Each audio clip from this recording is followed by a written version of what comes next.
은혜 받을 하나님의 말씀은 이사야서 40장에서 봅니다. 40장 6절부터 8절까지 보겠습니다. 함께 읽습니다. 말하는 자의 소리여 이르되 외치라. 대답하되 내가 무엇이라 외치리까 하니 이르되 모든 육체는 풀이요 그의 모든 아름다움은 들의 꽃과 같으니 풀은 마르고 꽃이 시들면 여호와의 기운이 그 위에 불미라. 이 백성은 실로 풀이로다. 풀은 마르고 꽃은 시드나 우리 하나님의 말씀은 영원히 서리라 하라. 아멘. 할렐루야. 우리 한번 선포합시다. 나는 하나님의 소유입니다. 아멘. 할렐루야. 하나님의 소유이기 때문에 어느 곳에서 어떤 모습으로 있든지 우리를 지키시고 보호하시고 인도하신 줄 믿으시기를 바랍니다. 우리가 처음에 불렀던 찬송 가운데에 우리를 눈동자와 같이 졸지도 않고 주무시도 않고 밤에 달이 낮에 해가 상치도 못하게 하고 해치도 못하게 한다 하신 그 하나님께서 오늘 이 시간에 우리를 그렇게 지켜주실 줄 믿으시기를 바랍니다. 저는 오늘 본 말씀 이사야서 40장 6절로 8절 말씀을 가지고 풀과 같은 인생에서 영생의 인생으로 라는 제목으로 같이 은혜 시간을 받기를 원합니다. 성경에 기록된 인물 가운데에 세상에서 가장 오랫동안 생명을 유지한 사람은 창세기 5장 21절로 27절에 기록된 무두셀라라고 하는 사람입니다. 무두셀라는 우리의 말하자면 할아버지고 할아버지입니다. 그가 세상에 머물러 있는 연수가 얼마였느냐? 969년이에요. 쉽게 말하면 969살을 살았던 사람이야. 우리가 보통 1세기를 100년이라고 말하는데 무두셀라 할아버지, 이 할아버지 무두셀라는 10세기를 산 거예요. 우리나라 역사에서 가장 오랫동안 나라가 유지된 나라가 통일신라입니다. 이 신라가 992년 동안 통치 기간을 본다면 이 무두셀라가 신라라는 나라에 있었다면 신라 역사의 전체를 몸에 지니고 있었다라고 해도 과언이 아니에요. 우리가 신라를 천년 왕국이라고 불려주고 있습니다만 이 천년 무두셀라의 969년 우리들이 생각할 때는 입이 떡 벌어지는 연수요 시간입니다. 하지만 오늘 본문에서 우리들의 삶에 대하여 모든 육체는 풀이요라고 그랬습니다. 그의 모든 아름다움은 들의 꽃과 같다 했습니다. 그리고 그 흔적에 대하여는 풀도 마르고 꽃이 시들면 여호와의 기운이 그 위에 불미라 했어요. 이 백성은 실로 풀이로라고 말씀하고 있습니다. 시편 90편 4절에 보면은 주의 목전에는 천년이 지나간 어제 같으며 밤의 한순간 같은 뿐이라고 그랬습니다. 밤의 한순간뿐이라고 했어요. 누가요? 우리 인생이. 우리들의 삶의 흔적은 밤의 한순간에 지나지 않는다는 말씀이에요. 하나님의 영원한 시간에 비하면 점 하나 찍어놓은 거에 불과하다는 말씀인 것입니다. 하나님께서 우리에게 말씀하십니다. 점 하나에 불과한 인생들아, 인생 전체를 점 하나에 생명을 걸지 말라는 말씀이요. 우상의 세계에서는요 돌고 돈다라고 합니다. 이것을 일명 윤회설을 주장하고 있지 않습니까? 그래서 우리 기독교인들은 다 다른 말을 다 해도 내가 전생에 물은 죄를 지었기에 이 말은 하면 안 돼. 사랑하는 성도 여러분, 사람은 돌고 도는 것이 아니라 한 번 세상에 태어나서 죽으면 그것으로 끝인 줄 믿으시기를 바랍니다. 그래서 뭐 종교에서는요 파리 한 마리도 안 죽여. 왜? 파리도 우리 조상이 파리로 태어날 수도 있다고 해가지고. 그럼 그 사람들은 어떻게 그냥 그대로 놔둬야 돼. 벌레가 구물구물해도 그대로 둬야 돼. 사랑하는 성도 여러분, 하나님은 우리를 향하여 점 하나에 불과하다고 그랬다니까. 성경에서는 우리에게 연수를 자랑하지 말라 말씀하십니다. 연수의 자랑은 수고와 슬픔뿐이요 신속히 가니 우리가 날아가나이다 그랬어요. 사랑하는 성도 여러분, 어렸을 때는 빨리 어른이 되고 싶은데 어른이 되고 보니까 너무나 시간이 빨리 가. 너무나 빨리 가. 엊그제가 몇 살 총각 같았었는데 저도 총각의 태를 완전히 벗어버렸어. 가끔 제가 이 농담하느라고 나는 지금 38살입니다라고 말하면 사람들이 웃어. 그래서 내가 하는 말이 그래요. 정신연령은 38살에 머물러 있습니다. 사랑하는 성도 여러분, 우리들의 삶의 목표는 뚜렷합니다. 어떻게 뚜렷합니까? 예수님으로 말미암아 뚜렷하게 정해져 있다는 사실을 믿으시기를 바랍니다. 그곳이 어디요? 영원한 곳, 주님이 계신 곳, 하나님이 계신 곳. 그러므로 가치관이 달라져야 되고 또 달라진 대로 전심전력을 기울여야만 합니다. 중간중간에 유혹하는 환경이 펼쳐져서 우리들의 마음을 빼앗길 뻔한 일들이 너무나도 많습니다. 자칫하면은요, 이 정도면 괜찮겠지, 이 정도면 됐지, 무사 안일에 빠지게 되어 있어. 우리 인간들은 이와 같이 내 인생의 적은 외부에서보다 내 속에 움크리고 있다가 하나님을 조금만 하나님에게 거리를 두면 내 자신의 내면의 세계를 송두리째 병들게 만드는 거예요. 그래서 우리들이 늘 긴장을 해야 돼요. 올라가는 것은 굉장히 힘듭니다. 정상에 이르는 길이 쉽지 않습니다. 하지만 변함없는 마음 자세를 유지하면서 속도는 좀 느리다 할지라도 계속해서 전진하시기를 예수님의 이름으로 축복합니다. 반발자국이라도 뒤로 물러서지 마세요. 반발짝이라도 앞으로 전진해야만 됩니다. 계속 전진할 수 있는 힘을 하나님께 구하시기 바랍니다. 이것이 여호와 하나님을 의지하는 거예요. 성경은 우리에게 여호와를 의지하라, 여호와를 의지하라 하십니다. 전심으로 구하라고 말씀하고 있습니다. 여기서 전심은 뭡니까? 죽을 힘을 다하여 하나님을 구하라는 얘기요. 그리고 뭐라고 말씀했습니까? 찾고 찾으면 만나리라. 이렇게 답을 주셨어요. 왜 답을 주셨는데 왜 여호와 하나님을 안 찾느냐 이 말이요. 여호와를 의지하는 자에게 주시는 약속입니다. 그는 너희의 도움이시요 너희 방패시로다. 이 여호와를 의지하라는 말은요, 누구에만 한 것이 아니요, 첫째는 누구에게느냐? 이스라엘 백성들에게 말했어. 이스라엘아, 너희는 여호와를 의지하라. 그는 너희 도움이시오 방패시로다. 그 다음에 그 중에서도 또 제사장들에게 말한 거예요. 아론의 집이여 여호와를 의지하라. 그는 너희 도움이시오 방패시로다. 아니, 이스라엘 백성들이 여호와를 의지하지 않았나요? 제사장들이나 이 아론의 집 사람들이 여호와를 의지하지 않았나요? 그들은 분명히 여호와를 의지한다고 했어요. 그러나 하나님께서 볼 때는 마음에 안 차는 거예요. 너희들이 과연 나를 의지했느냐 이 말이야. 이스라엘이여 너희는 여호와를 의지하라. 그는 너희 도움이여 방패시로다. 아론의 집이여 여호와를 의지하라. 그는 너희의 방패시로다. 오늘날로 말을 바꾸면은 성도들아 여호와를 의지하라. 성도들이 여호와 의지 안 했나요? 그런데 하나님께서 볼 때는 똑바로 의지하지라는 것이 아니에요. 성도들아 여호와를 의지하라. 그런데 또 더 무서운 것은 목사들아 여호와를 의지하라 그런 거예요. 아론의 집이여 여호와를 의지하라 이 소리는 이 목사들아 여호와를 의지하라 이 소리예요. 사랑하는 성도 여러분, 그러면서 또 말씀하시기를 하늘 무서운 줄 아는 자들아 여호와를 의지하라. 뭐라고 그러느냐? 여호와를 경외하는 자들아 여호와를 의지하라. 그는 너희의 도움이시오 방패시로다 그랬어요. 사랑하는 성도 여러분, 하나님의 도우심보다 강한 그 어떤 것도 없다는 사실을 믿으시기를 바랍니다. 하나님의 방패보다 더 완벽한 방패도 없다는 사실을 믿으시기를 바랍니다. 그래서 하나님께서 지켜주지 않으면 아무것도 할 수가 없는 거예요. 우리는 창세기 12장을 믿음의 조상 아브라함을 불러내는 장이라 해가지고 소명장이라고 우리가 이름을 붙이고 있습니다. 하나님은 아브라함을 불러내시면서 세 가지의 복을 약속하셨어. 뭐라고 그러느냐? 너로 큰 민족을 이루겠다. 또 말씀했습니다. 너로 창대케 하겠다. 또 말씀하십니다. 너로 복이 되게 하겠다라고 그랬는데, 그런데 실제로 이성의 판단으로는, 우리 인간 보통의 사람들의 판단으로는 이와 전혀 관계가 없는 형편이 아브라함의 형편이요. 뭐라고 그랬느냐? 그때 나이가 75세요. 또 아브라함의 자손이 한 사람도 없었어요. 그리고 나이가 많아 생산 능력이 없는 아브라함과 살았어요. 그런데다가 그들의 직업은 또 뭐였느냐? 우상을 만들어서 그것을 팔아가지고 생계의 수단으로 삶을 꾸려간 사람이에요. 전혀 하나님과는 맞지 않는 사람이요. 도저히 인간의 생각으로는 할 수가 없는 모습이요. 그러나 하나님께서는 이들에게 말합니다. 아브라함을 갈대아 우리에서 불러내시면서 약속하신 거예요. 이에 대한 결정은 아브라함의 몫이요.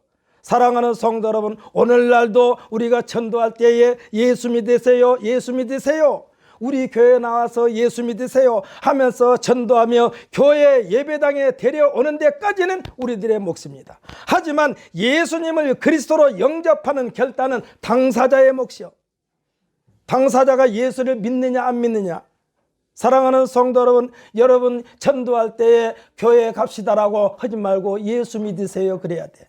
예수 믿으세요 하면 사람들이 뭐라고 하냐. 나 교회 다니는데요. 거기다 한번 덧붙이세요. 교회 다니는데 예수 믿습니까 안 믿습니까? 예수를 안 믿으면 예수를 믿어야 돼요. 교회 다니는 것 가지고 절대로 구원 못 받습니다. 교회는요 그냥 다니는 사람도 있어요. 그냥 다니는 사람도 있어.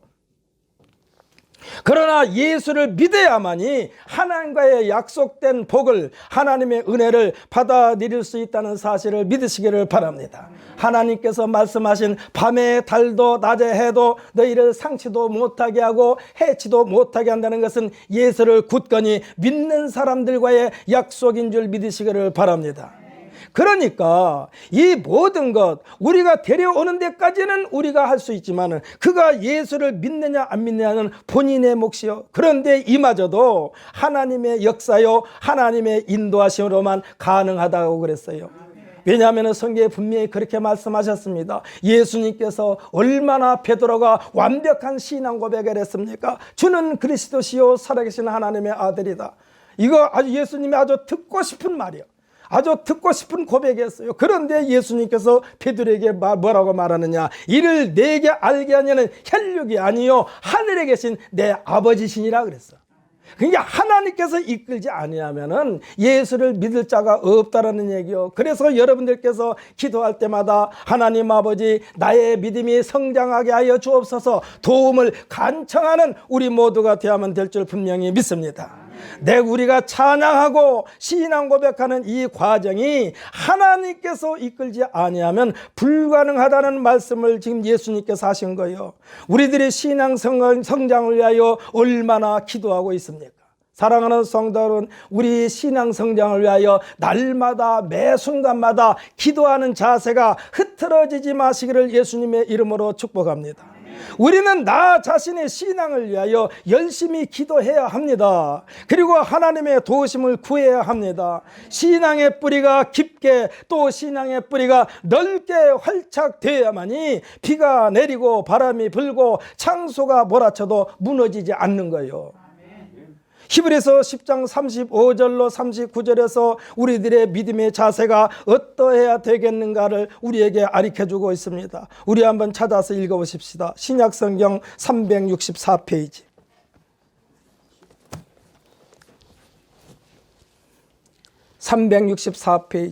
히브리서 10장 35절부터 39절까지입니다.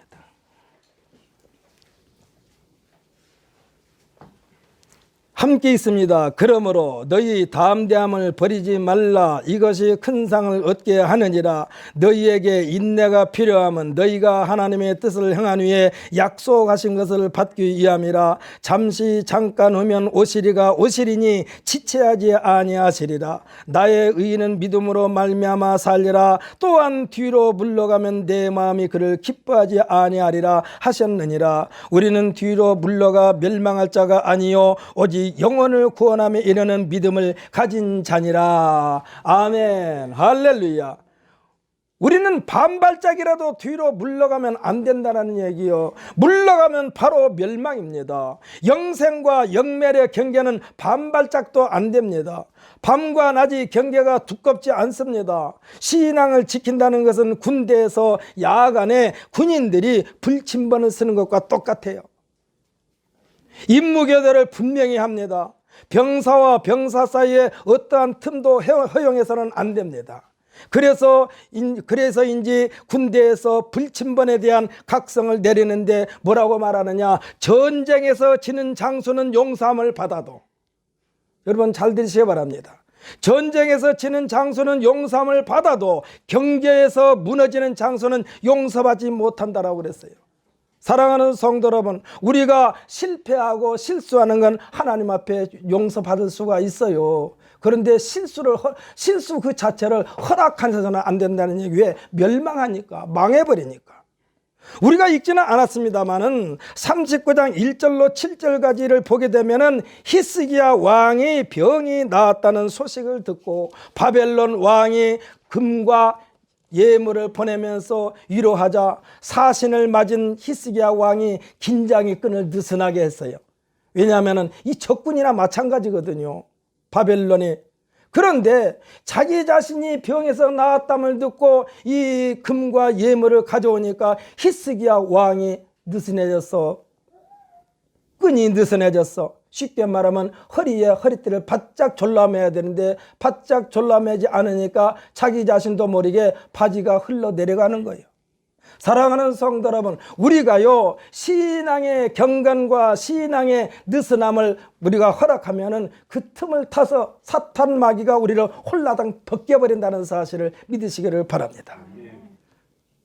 언제 자신의 나라를 침략할지도 모르는데 그만 사신에게 왕궁의 구석구석을 활짝 열어놓고 아주 구경을 시키고 있어요. 누가요? 히스기야 왕이. 이것을 이루는데 얼마나 힘이 많이 들어갑니까? 우리가 어떠한 목표를 이루는데 얼마나 힘이 많이 들어갑니까? 애쓰는 기간이 얼마나 깁니까? 시간은 얼마나 많이 들어갔으며 물질은 얼마나 많이 들어갔습니까? 그러나 무너지는 데에는요 일순간에 무너져 버린다는 사실을 믿으시기를 바랍니다. 우리가 이루는 데는 시간이 많이 걸려요. 이루는 데 시간이 많이 걸려요. 요즘에 가끔 이 공무원들이 뭘 잘못해가지고 하루아침에 그냥 그 자리가 목이 달아나는 것을 제가 가끔 봅니다만은, 뉴스를 듭니다만은, 저 노량진에 가게 되면은 공무원 시험을 보려고 얼마나 수개월 동안, 어떤 사람은 수년 동안 거기서 공부하고 머리를 싸매서 공부했는데, 아니 왜 어찌하여 그 어렵게 얻은 공무원 자리를 순간적인 판단 잘못으로 말미암아 하루아침에 다 잃어버립니까? 사랑하는 성도 여러분, 앞으로 전진하는 것은 힘듭니다. 그러나 빼앗기는 것은 금방입니다. 우리가 빼앗기지 않기 위하여 하나님께서 말씀하신 거예요. 뭐라고 그랬어요? 항상 깨어있으라, 깨어있으라, 깨어있으라. 잠시로 너희들 흐리멍텅이 있지 말라는 얘기요. 역사는 연속적으로 앞으로 나아가야 됩니다. 할렐루야. 전진해야 합니다. 그리고 흥왕하여야만 합니다. 그런데 히스기야 왕은요 선지자 이사야의 39장에서의 일감에 대하여 좋소이다 하면서 받아들였는데, 전체를 다 받아들여야 되는데 히스기야가 이 이사야 선지자의 말을 한마디도 빠뜨리지 않고 다 받아들여야 되는데, 자신의 이해되는 부분만 오케이 하고 앞날에 대하여 염려한다거나 선지자 이사야에게 그렇다면 이미 엎질러진 물을 쓸어 담을 수는 없다 할지라도 앞날에 대하여 말씀하신 하나님께서 불행이 다가오는 것을 예방할 수 있는 방법에 대하여 묻지도 않은 채 히스기야 왕 자신의 생전에만 아무 일 없으면 되지 않겠는가 하고 무대응하는 장면이 39장 8절의 말씀입니다.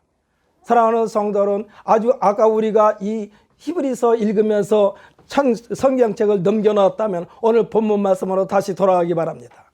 본문 말씀 다시 한번 우리가 보겠습니다만은, 우리가 읽었던 그 앞에 39장 8절 말씀을 한번 읽어봅시다. 39장 8절 함께 읽습니다. 히스기야가 이사야에게 이르되 당신이 이른바 여호와의 말씀이 좋소이다 하고 또 이르되 내 생전에는 평안과 견고함이 있으리로다 하니라. 아멘. 할렐루야. 사랑하는 성도 여러분, 성숙된 사람들의 태도는 눈앞의 일만 생각하지 않습니다. 역사의식을 갖게 됩니다. 지금의 생각과 판단과 말이, 행동이 세월이 지났을 때에 두고두고 후회할 일에 대한 절제와 깊은 성찰이 있다는 것이에요. 누가요? 일반적인 사람이라면.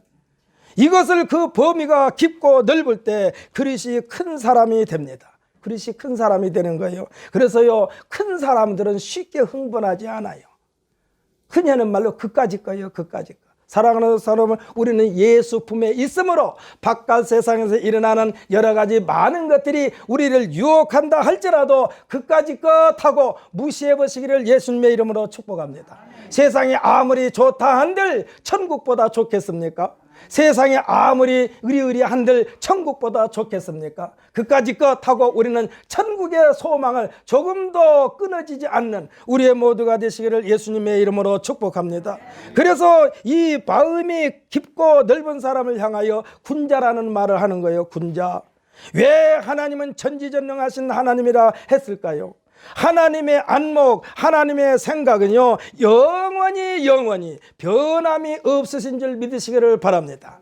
하나님은요, 이랬다 저랬다 하신 분이 아니요, 그러기에 하나님에게는 실수가 없어요. 하나님에게는 후회도 없어요. 하나님에게는 시행착오도 없어요. 하나님은 완벽입니다. 완벽. 이에 대하여 예수님은 하나님에 대하여 온전하신 하나님이라고 말씀했어. 온전하신 하나님. 한 예수님은요, 나를 닮으라고도 말하지 않았어요. 마태복음 5장을 쭉 읽어보게 되면은 거기에 쭉 율법에 대해서 말씀하시면서 마지막 48절에서 뭐라고 그랬느냐? 그러므로 하늘에 계신 너희 아버지 온전하신 것 같이 너희도 온전하라 그랬어요. 이거는요, 예수님이 나를 닮으란 얘기 아니요, 하나님의 온전하심에 이르도록 하라는 얘기예요. 하나님은 퍼펙트한 하나님인 줄 믿으시기를 바랍니다. 하나님 손에 붙임 받으면 그것으로 우리 인생은 끝나는 거예요. 뭐 더 이상 신경 쓸 필요가 없어. 신경 쓸 필요가 없어. 우리가 조금 전에 읽었던 39장 8절의 끝부분에서 뭐라고 했습니까? 내 생전에는 평안하고 견고함이 있으리로다 했는데, 이 말은요, 내 자손에게 어떠한 불행이 닥쳐온다 해도 나는 알 바가 아니요, 이 말도 담겨져 있는 거예요.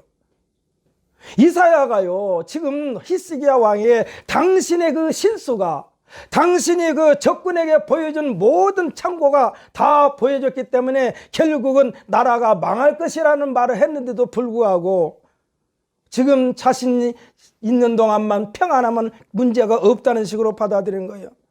이사야 선지자가 히스기야 왕의 왕이여, 당신의 지금이 경솔한 행동으로 말미암아 왕의 자손 중에서, 지금 이 7절에서 말씀하신 거예요. 왕의 자손 중에서 몇 명이 바벨론 왕궁의 환관이 될 것이라는 예언을 이사야 선지자가 히스기야 왕에게 했던 것입니다. 하나님은요, 언제든지 경고하실 때에는 그 경고에 대한 대처 방법도 하나님에게 있다는 사실을 믿으시기를 바랍니다.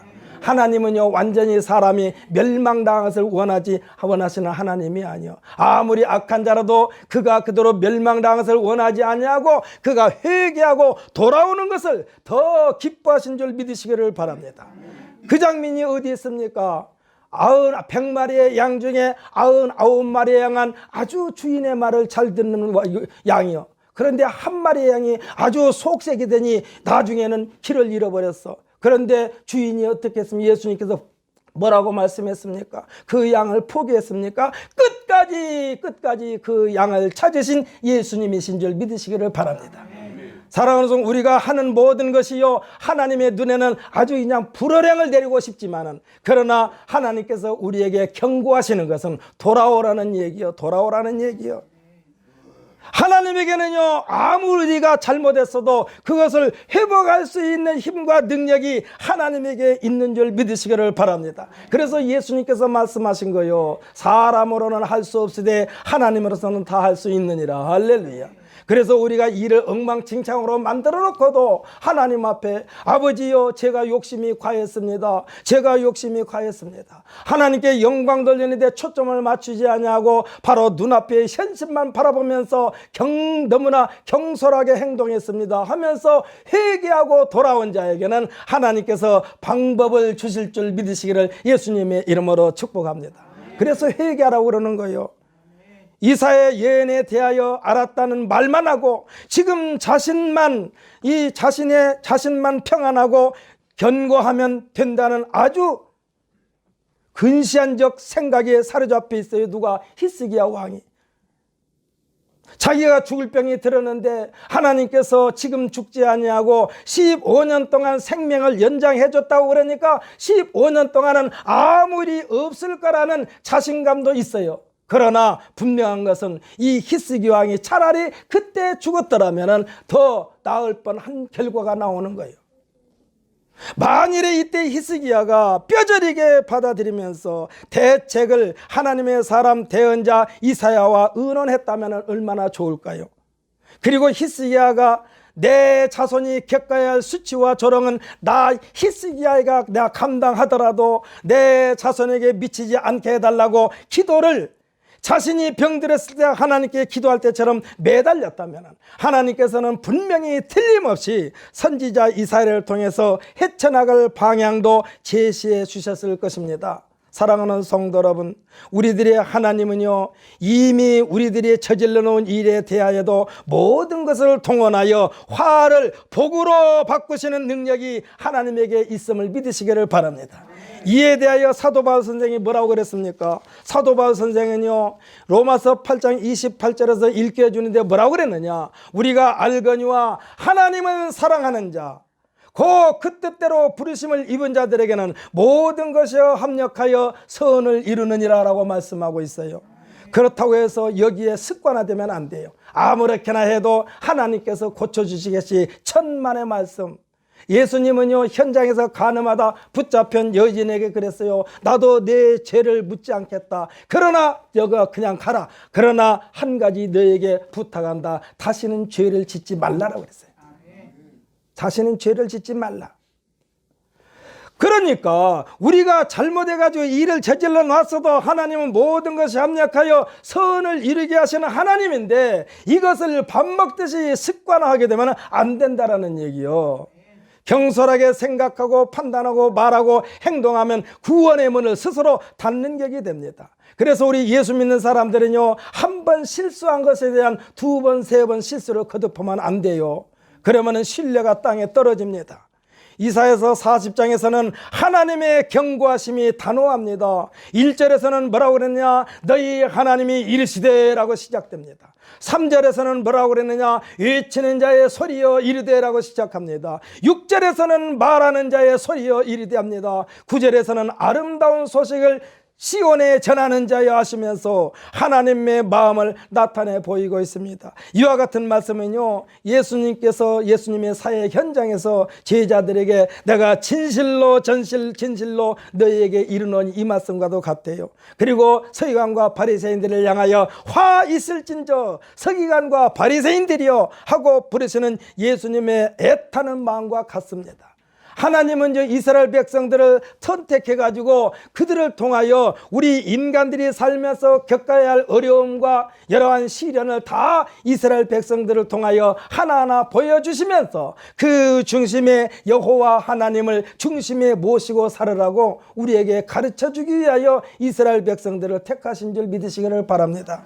이스라엘 백성들이요, 망해도 수천 번 수만 번 망해야 되는 나라요. 그런데 하나님은 한 번 택한 것에 대하여 책임을 끝까지 진다는 사실을 믿으시기를 바랍니다. 그래서 이스라엘 백성들 지구상에서 없애지 않냐고 지금까지 앞으로도 계속해서 그들을 통하여 하나님을 알지 못하는 사람들을 교육하는 반면교사로 삼고 계시다는 사실을 믿으시기를 바랍니다. 그런데 우리는요, 가끔 이런 말을 하지 않아요? 베드로가 예수님을 부인했지 않습니까? 그런데 우리도 가끔 베드로를 들먹거릴 때가 있어. 뭐라고 하면 아유, 베드로도 예수님을 부인했잖아. 그냥 나 같은 것도 내가 하는 거야 뭐 괜찮지 하는 식으로 하면 안 돼. 베드로가 부인한 것에 대하여 얼마나 많이 베드로가 후회했습니까? 예수님은요, 베드로가 예수님을 부인하고 다시 옛 직업으로 돌아갔을 때에 그의 신앙을 회복시켜 주시는데 예수님이 아주 전심전력을 기울이고 있어요. 거기서 예수님은 베드로를 향하여 베드로야라고 부르지도 않아요. 요한의 아들 시몬아, 이 소리는 옛날로 돌아간 이 시몬아 이 소리예요. 요한의 아들 시몬아, 내가 이 모든 사람들보다 나를 사랑하느냐? 베드로가 알지요. 깨달았으니까 주께서 하시나이다. 아주 고개도 못 들고 아주 목이 소리만한 말로 했을 것 같아. 그때 또 다시 물은 똑같은 말 합니다. 요한의 아들 시몬아, 이 모든 사람들보다 나를 사랑하느냐? 주께서 하시나이다. 세 번째 물을 때는 아주 그냥 마음이 찢어지는 마음으로 그랬을 거예요. 주께서 하시나이다. 아주 대답하기조차도 송구스럽게 예수님 앞에 말씀하신 거예요. 그때 예수님께서 뭐라고 말씀하십니까? 내 양을 먹이라, 내 양을 치라, 내 양을 먹이라. 예수님은 끝까지 포기하지 않고 예수님을 배반한 베드로를 향하여 다시 우리 신앙을 회복시켜 주시는 예수님이신 줄 믿으시기를 바랍니다.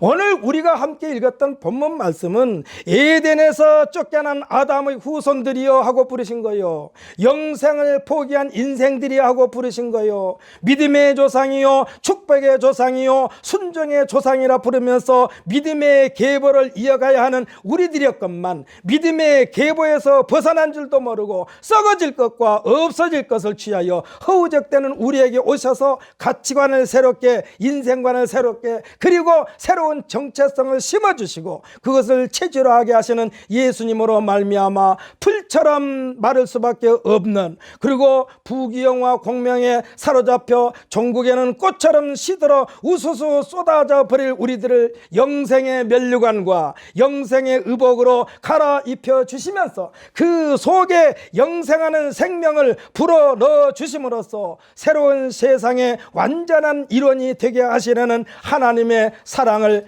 공급받게 하신 줄 믿으시기를 바랍니다. 누가요? 예수님이. 8절에서 풀은 마르고 꽃은 시드나 우리 하나님의 말씀은 영원히 서리라 하신 이 말씀에 완전히 퍼펙트하게 사로잡힘 받는 우리 모두가 되시기를 예수님의 이름으로 축복합니다. 우리 스스로는요, 세상을 이길 수가 없어요. 예수 안에만 있으면 돼요. 옛날에는 약국에 가면은 약을 조제해 줄 때 이것저것 섞어가지고 약국에서 이 간은 뭐 절구통처럼 간은 갈아가지고 거기다 한 스푼씩 한 스푼 떠가지고 약사가 직접 이 포장해서 우리에게 줬잖아요. 그런데 약을 집에 가져가가지고 약을 먹으려고 할 때 옆에서 어린애가 툭 흔들면 땅바닥에 쏟아버릴 때도 있어. 그렇지 않습니까? 이 약을 못 먹어. 그런데 요즘의 약은 어떻습니까? 캅셀러도 있잖아요. 땅에 떨어져 다시 주워 먹어도 돼. 사랑하는 성도 여러분, 이 약이 캅셀 속에서 우리 뱃속에 들어갈 때까지 보호를 받은 것처럼 우리가 예수 안에 있음으로써 하나님 나라에 들어갈 때까지 보호를 받는다는 사실을 믿으시기를 바랍니다. 그 약이요, 뱃속에 들어가서는 다 녹아버려요. 흔적도 없어요. 근데 입에 들어가기 전까지는 약을, 속에 들어있는 약을 보호하는 거예요. 우리가 예수 그리스도라는 캡슐에 온전히 있기만 하면은 하나님 나라에 들어갈 때까지 그 긴장을 풀지 아니하면 하나님으로부터 보호를 받는다는 사실을 믿으시기를 바랍니다.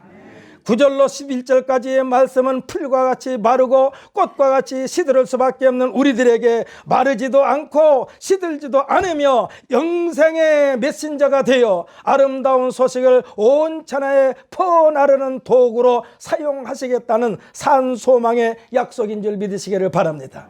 우리를 하여금 산소망을 심는 우리를 도구로 사용하시겠다는 얘기요. 사랑하는 성도 여러분, 우리를요, 하나님께서 뭐라고 그러냐, 너는 나의 도구라고 그랬어요. 어떻게? 때로는 철장으로 사용하시고, 때로는 철퇴로 사용하시고, 때로는 병기로 우리를 사용하시겠다라고 하나님께서 말씀하시는 거예요. 하나님의 장중에 붙들림 받으면은 우리가 아무리 약한 자라도 강한 자를 부끄럽게 만드시는 하나님의 도구로 사용받는다는 사실을 믿으시기를 바랍니다. 그래서 지금 9절로 10절까지는 이스라엘 백성들, 이 풀과 같고 꽃과 같은 인생들을 결국은 그들로 하여금 아름다운 소식을 온 천하에 퍼나르는 도구로 사용하시겠다는 약속이요. 그러면서 12절로 17절까지의 내용은 세상의 그 어떤 것에도 하나님과 비교하지 말라라고 말씀하고 있습니다. 지식이 뛰어나고 과학 문명이 눈부시게 발전하여 우주를 정복하는 세상이라고 자랑하겠지만 17절에서 하시는 말씀을 보면 뭐라고 그러냐, 이 모든 것에 대하여 하나님께서 시시하게 여기신다는 얘기요. 여호와 하나님 앞에서는 하나님으로부터 무시함을 당할 수밖에 없다는 얘기요. 우리 17절 말씀을 읽으면서 감히 여호와 하나님 앞에 서 있는 우리들의 몸 자세를 최대한으로 낮추는 귀한 시간, 겸손으로 옷 입고 겸손으로 체험받는 이 시간이 되시기를 예수님의 이름으로 축복합니다. 우리 한번 17절 말씀 읽습니다. 17절 말씀, 40장 17절입니다. 함께 읽습니다. 그의 앞에는 모든 열방이 아무것도 아니라 그는 그들이 없는 것 같이 빈 것 같이 여기시느니라. 할렐루야. 아무리 세상에서 큰 소리 빵빵 쳐도 하나님께서 볼 때는 그까짓 거요. 그까짓 거요. 세계를 지배했던 징기스칸이나 세계를 지배했던 알렉산더 대왕이나 다 그까짓 거요. 하나님께서 볼 때는 사랑하는 성도 여러분, 하나님의 장정에 붙들림 받아 내 힘으로가 아니라 예수 그리스도의 이름으로 하나님으로부터 보장받는다는 사실을 굳게 믿으면서 10월 마지막 날 지난 과거를 깨끗하게 청산함을 받고, 할렐루야, 내일부터 시작되는 11월 1일부터는 힘차게 앞으로 전진하시기를 예수님의 이름으로 축복합니다. 우리 기도하십시다.